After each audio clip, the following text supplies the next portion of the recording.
Ezra 3-ാം അധ്യായം. ബലിസമർപ്പണം. പട്ടണങ്ങളിൽ വസിച്ചിരുന്ന ഇസ്രായേൽക്കാർ 7-ാം മാസത്തിൽ ഒറ്റക്കെട്ടായി ജെറൂസലേമിൽ വന്നു.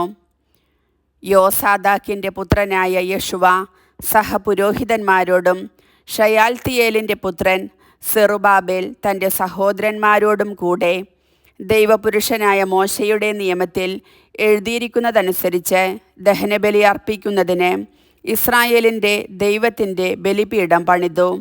ദേശവാസികളെ ഭയന്ന് അവർ ബലിപീഠം പൂർവ്വസ്ഥാനത്ത് സ്ഥാപിച്ചു. അതിന്മേൽ അവർ കർത്താവിന് പ്രഭാതത്തിലും പ്രദോഷത്തിലും ദഹനബലി അർപ്പിച്ചു. അവർ കൂടാരത്തിരുന്നാൾ യഥാവിധി ആചരിച്ചു. അനുദിന ദഹനബലി ഓരോ ദിവസത്തേക്കുമുള്ള ചട്ടമനുസരിച്ച് അർപ്പിച്ചു.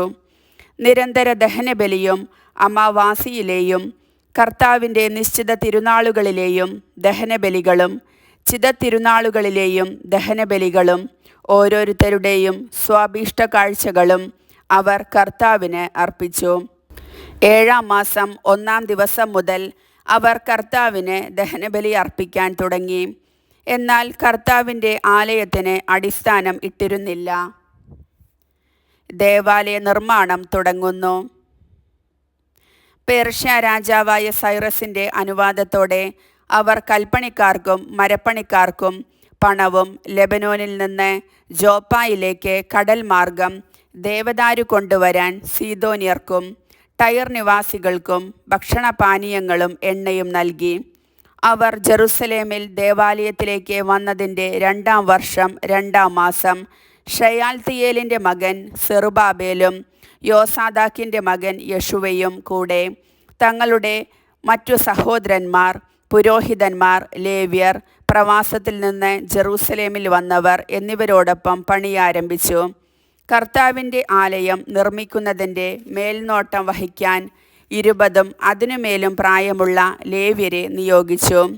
യശുവയും പുത്രന്മാരും ചാർച്ചക്കാരും യൂദായുടെ മക്കളായ കദ്മിയേലും പുത്രന്മാരും ഹെനാദാദിൻ്റെ പുത്രന്മാരും ലേവ്യരും അവരുടെ പുത്രന്മാരും ചാർച്ചക്കാരും ചേർന്ന് മേൽനോട്ടം വഹിച്ചു. കർത്താവിൻ്റെ ഭവനത്തിൻ്റെ ശിലാസ്ഥാപനം ശില്പികൾ നിർവഹിച്ചപ്പോൾ ഇസ്രായേൽ രാജാവായ ദാവീദ് നിർദ്ദേശിച്ചതനുസരിച്ച് വിശുദ്ധ വസ്ത്രങ്ങളണിഞ്ഞ പുരോഹിതന്മാർ കാഹളങ്ങളും ലേവ്യരായ ആസാഫിൻ്റെ പുത്രന്മാർ കൈത്താളങ്ങളും ആയി കർത്താവിനെ സ്തുതിക്കാൻ മുൻപോട്ട് വന്നു. അവർ കർത്താവിനെ പുകഴ്ത്തുകയും അവിടത്തേക്ക് നന്ദി പറയുകയും ചെയ്തുകൊണ്ട് സ്തുതിഗീതങ്ങൾ വചനപ്രതിവചനങ്ങളായി പാടി. കർത്താവ് നല്ലവനല്ലോ, ഇസ്രായേലിൻ്റെ നേരെയുള്ള അവിടുത്തെ സ്നേഹം എന്നേക്കും നിലനിൽക്കുന്നു.